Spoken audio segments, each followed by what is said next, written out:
There is no doubting the fact that hard times are here, but what is yet to be seen is whether we are taking the hard measures yet.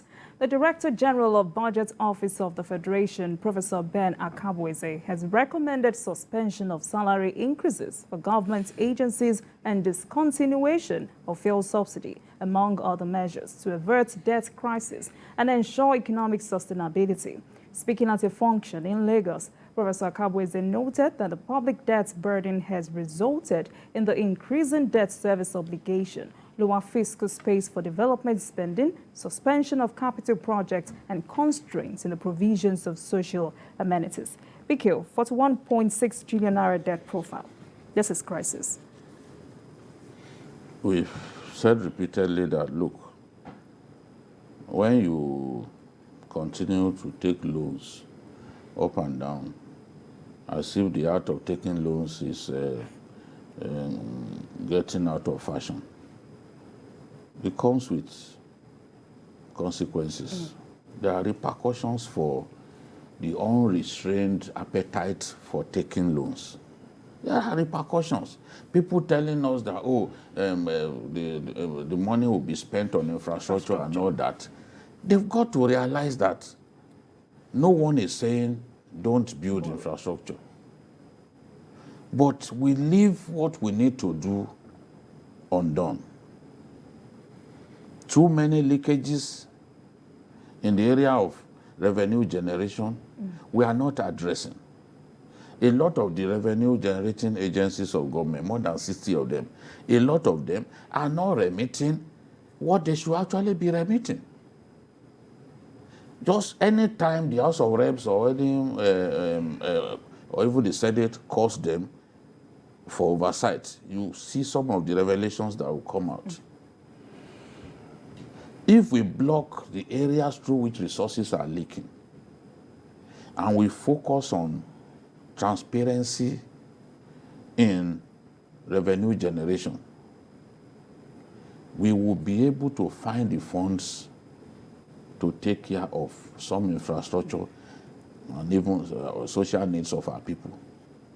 But if we leave them to function the way they are, and we also allow so much waste to go on in government, pretending as if it is impossible for us to address waste in the system, then we will have to rely on taking loans.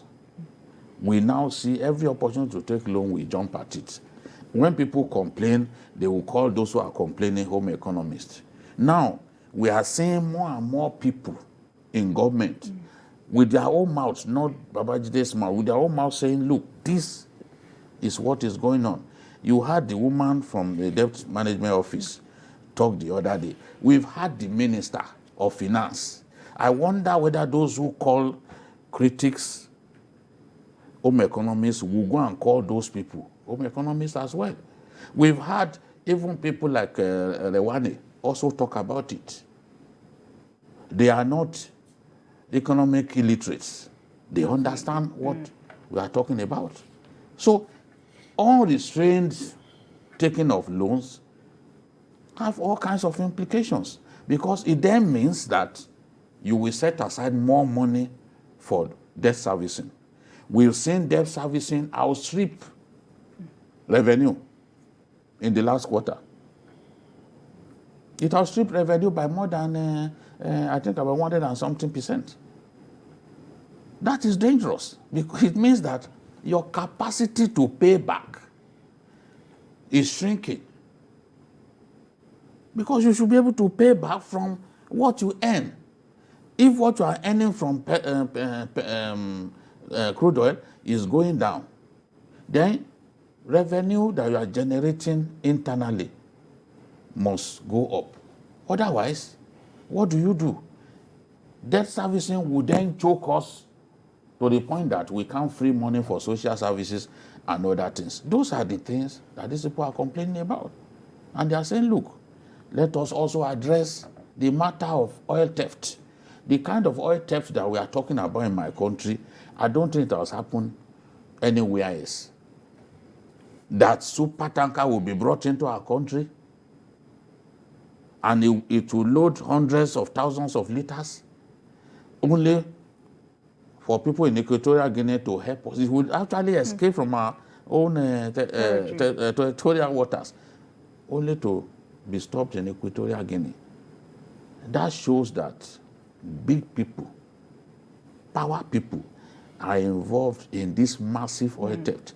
To steal up to 400,000 barrels a day, there's no child's play. How many barges are you even going to use to load that kind of tanker? So we need to do better in terms of internally generated revenue, so that such funds that we are going to take by way of loans, we can actually find it from within. And I believe that if we block the corruption that is destroying our country, we'll find money from stamp duty, we'll find money through the customs, we'll find money, better money than we are getting now from those more than 60 revenue generating agencies. All right, thank you, BQ. Mayor, President Muhammadu Buhari continues to justify the borrowing, and he says it is for the sake of infrastructure. You see, the problem is not borrowing. The problem is not borrowing. It depends on what you do with the money that you borrow. You know, that's because every country borrows. In business, it's just like as an individual, if you take money from your bank and you use that money to marry a second wife or buy a new car, you understand? It's different from when you borrow money from the bank and invest it in your business and then generate more revenue. So it's not borrowing that's the problem. The problem has to do with what you do with the money that you borrow. But the problem with Nigeria, like I used to say, is like we don't want to accept the reality of our situation right now. Nigeria used to be a very rich country. Right now, we are not a rich country. But we don't want to accept that we are a poor country. Or we are not, no, okay, we are not poor, but that we are not a rich country. And we still have the lifestyle of a rich country. It's like a bank manager who lives well, who earns good salary, who sends his kids to private schools, who sends them on holiday abroad, and everything was fine. Then the bank has a problem. They retrench the guy, and when they retrench the guy is at home without income, and he still wants to send his kids to private schools. He still wants them to live the kind of lifestyle they used to live. You don't need rocket science to know that there's going to be a problem in that family. That's the problem with Nigeria. Nigeria is doing a lot of things. We should not even be talking. Yes, I agree that every worker deserves his wages. But, like what Mr. said, we cannot increase salary at this time because we cannot afford it. The salary that you are paying now, a lot of things is borrowed funds that you are using to do it. Nigeria cannot afford the subsidy that we put there. I know that the government is looking at the consequences of taking the decision of removing subsidy. You understand? But the Nigerian people, or the Nigerian elite, because most of the people that use petrol are Nigerian elites, the Nigerian elites and the middle class must accept that this country cannot afford to subsidize petroleum products. We cannot afford it. The 6 trillion that we are using for petroleum subsidy, this country cannot afford it. And that is why most of the things that we do, you see, if you borrow money, for example, and you put it in infrastructure, there's nothing wrong with that. Because the infrastructure would stimulate economic growth. There's no problem with that. But the problem we have now is that we also borrow, especially internally and through ways and means, to run the country, paying salaries, paying allowances, living well. The people in the National Assembly living like kings and queens. The villa still running a lot of jets, running a lot of money to run the villa. And we are behaving as if we can afford that money. We cannot afford the money. The money, a lot of money that we borrow, especially internally and through ways and means from the central bank, we cannot sustain it. So at the end of the day, whether we like it or not, this country will go bankrupt. All right. Thank you very much, gentlemen. We have our first caller, Ayo from Lagos. Hello, Ayo. Hello, good afternoon. Hello, good afternoon. Yeah, Babajide, welcome back. Thank you, Ayo. Yeah, it's Nigeria issue. I think, just like the president has said, it's not actually bad. And you also said it's not bad borrowing. And it's just actually what you do with the money. The president has made us to know that the money we are borrowing is actually for infrastructure. Good idea.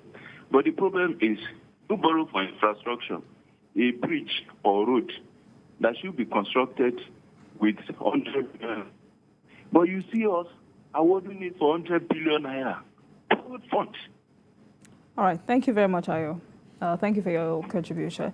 Now, Biko, according to what Akabueze said, we need to cut the cost of governance, reduction in recurrent expenditure. And this is because I know on this show we've said it several times, and it looks like a lot of us are now repeating these statements every time. But the government seems not to, look the way of these resolutions. The political will to implement some tough and painful, take some tough and painful decisions is not there. We think, for example, that in an election year, it's suicidal to remove subsidy. It is. So we kept it. We kicked the can down the road. We think that it's suicidal politically to lay up staff, to rationalize some of the ministries, departments and agencies. But there is an Oronsai report that complains about duplication of efforts in these ministries. For example, why should we have the NFIU, have the FCC, have ICPC? One agency can do all that work. So why don't we consider merging some ministries? The president came to power in Senegal and scrapped the Senate and said, look, we need a unicameral legislature. And that's what they've done. The new president in Kenya has started doing that too. Because he knows that, look, these things are not sustainable. We've got to take tough decisions. When you take tough decisions, you get a lot of stick. But in your heart, you know that you are doing it for the nation. People like Akabueze did not talk about the need for collapsing some of these agencies. We have hundreds of agencies, and a lot of them are doing the same thing. Every opportunity, we set up a commission for this and that, creating bureaucracies all over the place. We don't need some of them. There are ministries where up to 9 drivers are doing the work that just 3 persons can do. We are carrying, the civil service is carrying a lot of dead weight. And there's no way you can count. That's why the current expenditure is growing every year. It's growing every year. The other day, the senator from Goza, what's his name again? The senator from representing Borno South in the Senate said, look, that it feels like even running away from Nigeria. That how come this recurring expenditure keeps growing up like this? But you should know the reason. They will pay themselves hefty wages. The pension commission's woman was struggling to explain why, in terms of their salary, they are spending as much as they are spending. Now they've told her, okay, come back with the salary structure. Let us see what you people earn. So we are very wasteful as a country. Even the elections that we are, I'm telling you, with technology and all that, we can do our elections in one day. Those elections that will stagger over 2 days. So we can't just keep taking loans. Okay, we're taking loans to build, to do rail transport. Today, as I can tell you, that because of high diesel costs, the cost of running those trains already outstrips ticket sales. So how do you explain that? Infrastructure that will not be able to deliver even the money that you took I mean, to pay back the loan quickly. So this is the thing. There are some loans that you just need to snub and look inwards. You can't just, whether it's for infrastructure or not, at a point you have to stop. All right, gentlemen, let's take Ade from London. Hello, Ade. Hello, how are you? I'm very fine, thank you. Mayor. And I greet Prince Babajide of Alola. You are welcome back. Thank you, sir. My advice I want to appeal to our legislator regarding the salary of the Supreme Court. Here in UK, the Supreme Court judges earn over £200,000 per annum. At least they can make it half of that for our Supreme Court in Nigeria, maybe £100,000 per year, because they need to be well paid so that they can discharge their duty without fear or favor. So I want to appeal to the legislator, if they are the one in charge in Nigeria, to do something about it and make them happy. That is very, very crucial and very important. All right. God bless Nigeria. Thank you very much, Ade. Thank you for your contribution. Mayor, the International Monetary Fund has spoken that debt servicing will go up 100% of the federal government's revenue by 2016. Yes, but the problem that we have is that as we are, the luck that we have is that we have access to a lot of long-term loans with single-digit interest.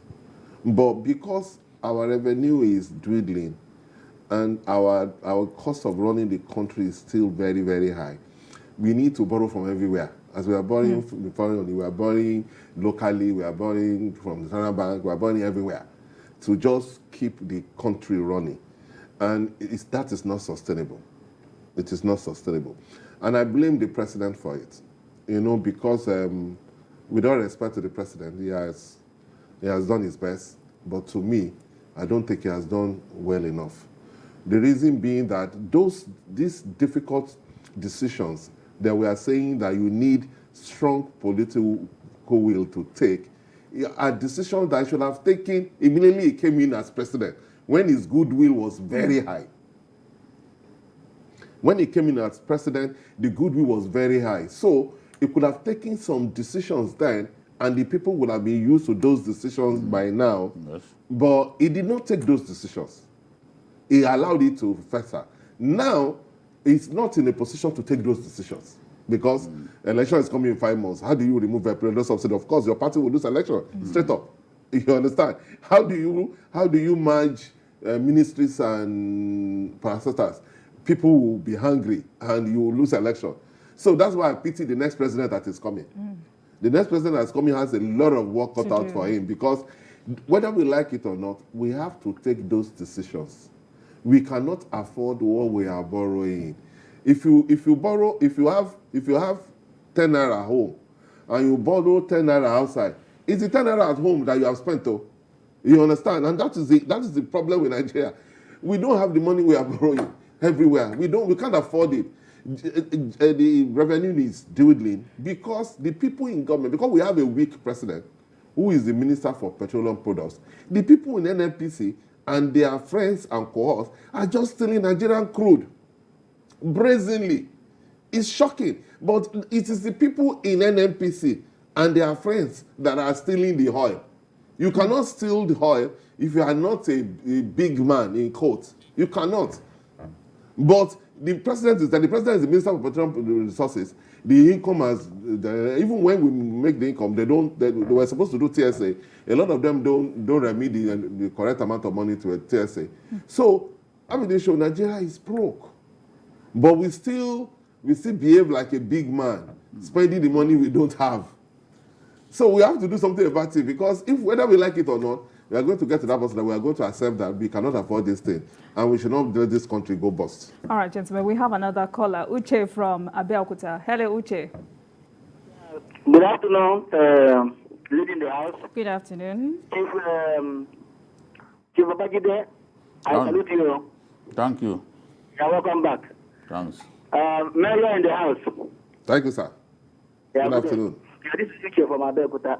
Actually, when you say you will not increase salary for workers, then that means the politicians should not be increasing their salary, because when you look at the budget, you see that even the House, the presidency, they increase their budget every year. You see, they're increasing their budget. Just like Mayor said, you are living like a king.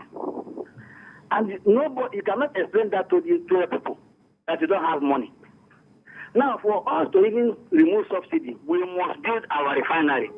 It is only Nigeria that is the only country in the world that has crude oil but doesn't have a refinery. Go and check it. Babajide.